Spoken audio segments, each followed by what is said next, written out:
Ассалаумағалейкум бауырлар, түн тыныштығын берсін. Бизден азғантай кеңес болсын. Бірі білсе, бірі білмес, біреуге көмегіміз тие жатар. Осындай ағашты аламыз, ұзындығы жауамен 70-80 сантиметр. Қозғалтқыштың жоғарғы бөлігінің қақпағына тигізіп тұрамыз, яғни оталып тұрған көліктің қақпағына тигізіп тұрамыз да, екінші басына құлағымызды басамыз өзіміздің. Сол кезде қозғалтқыштың ішінде болып жатқан құбылыстың дыбысы сіздің құлағыңызға анық естіледі.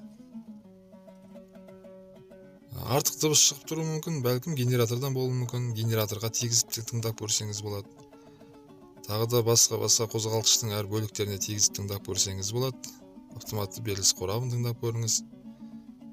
Тіпті астыңғы бөлігіндегі қозғалтқыштың картердің қақпағына тигізсеңіз де, астыңғы бөлігіндегі дыбыс сіздің құлағыңызға анық естіледі.